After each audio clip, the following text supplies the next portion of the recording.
రక్షకుడైన యేసయ్య నామములో గ్రామ ప్రజలని మీ అందరికీ కూడా వందనాలండి. దేవుని వాక్యంలో ఒక మాట ఉంటుంది.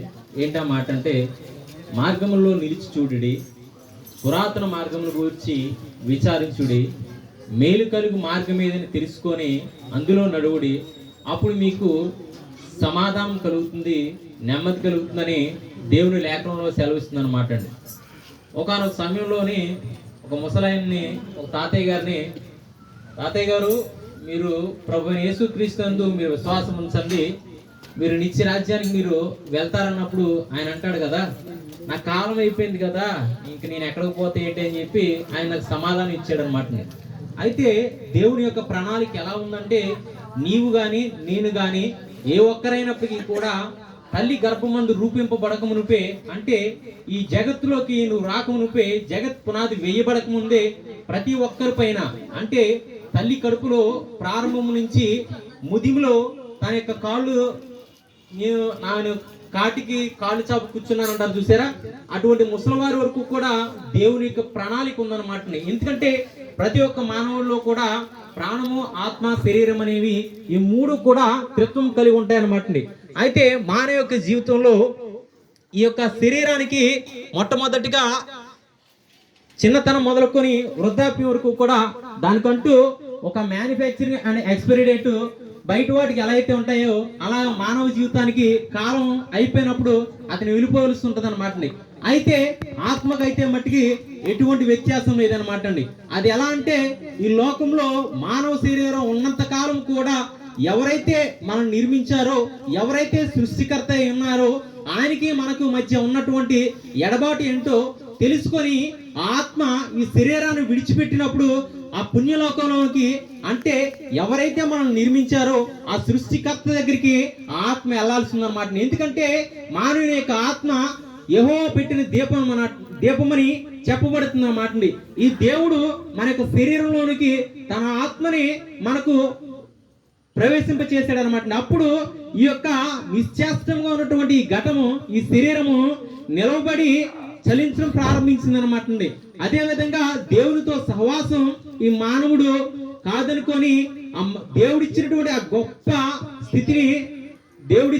గొప్ప స్థితి నుంచి వేరే అతనికి విరోధంగా పాపం చేయడం ప్రారంభించాడు అనమాట. అయితే ప్రతి ఒక్క మానవుడు కూడా దేవునికి వ్యతిరేక కాదు, కానీ ఈ మానవుడు చేసినటువంటి ఆ పాపాలు, అతిక్రమాలే దేవునికి మనకి మధ్య అడ్డుగోడగా ఉన్నాయంటండి. ఎప్పుడైతే ప్రభుని యేసుక్రీస్తు విశ్వాసం ఉంచి, ప్రభువా నేను పాపిని అని చెప్పి, ఎవరైతే మన యొక్క అతిక్రమాలు ప్రతి ఒక్కరికి తెలిసే ఉంటాయంటండి. మన పక్కవారికి తెలియపోవచ్చు, మన భార్యకి తెలియపోవచ్చు, మన తల్లికి తెలియపోవచ్చు. అయితే వారి అతిక్రమాలు వారి హృదయంలో వారికి తెలిసే ఉంటాయంటండి. అయితే మన బహిరంగంగా మనం ఒప్పుకోకపోవచ్చు, కానీ ప్రభుని యేసుక్రీస్తు మీరు విశ్వాసం ఉంచి ఆయన మన పాపాలను తీసివేసి మనకు ఆ నిత్యరాజ్యాన్ని, పుణ్యలోకాన్ని ఇస్తానని నమ్మగలిగితే గనక, ఆయన ఎందుకు ఒప్పుకోగలిగితే గనక ఆయన ఆ నిత్యరాజ్యానికి మిమ్మల్ని వారసులుగా చేస్తారండి. కాబట్టి ఈ సువర్తమానము ప్రతి ఒక్కరికి కూడా భూదిగంత నివాసుల వరకు కూడా చేరాలనే ఉద్దేశంతో దేవుడిచ్చిన ఆజ్ఞలతో ఈ వార్త తెలియజేయడానికి వచ్చామండి. ఆ వార్తే ప్రభుని యేసుక్రీస్తు యొక్క నామం అన్నమాటని. ఆ నామం మీద ఎవరైతే విశ్వాసం ఉంచుతారో వారు రక్షించబడతారండి. రక్షించబడిన ప్రతి ఒక్కరూ కూడా ఆ నిత్యరాజ్యంలో చేర్చబడి నిత్య సంతోషంలోను నెమ్మది కలిగి జీవిస్తారండి. అటు కృప దేవుడు మనందరికీ దయచేయును గాక.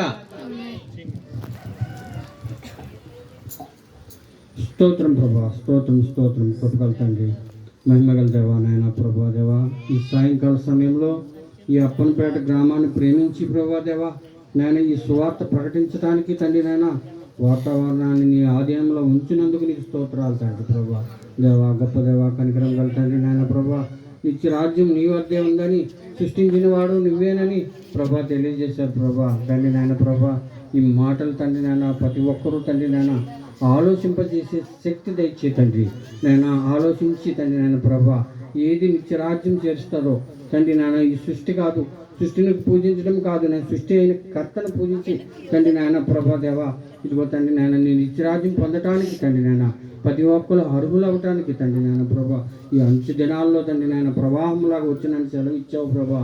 అట్టి రీతిగా తండ్రి నాయన ప్రభా నిన్ను తెలుసుకుని నిన్ను వెంబడించి తండ్రి నిజమైన మార్గం ఏదో తెలుసుకుని తండ్రి నిన్ను వెంబడించే భాగ్యం దయచేయమని ఈ మాటలు ప్రతి ఒక్కరూ తండ్రి ఆలకించమని తండ్రి ప్రభా దేవా, ఈ వ్యర్థమైన మాటలు కాదు దేవుని మాటలు తండ్రి నన్ను ఆలకించి తెలుసుకోమని నేను ప్రభు నువ్వు తెలియజేసేవాడు నువ్వే తండ్రి, నీ కృప చూపించమని త్వరగా రానున్న యేసయ్య పరిశుద్ధ నామములో అడిగి వేడుకొని పరమ తండ్రి.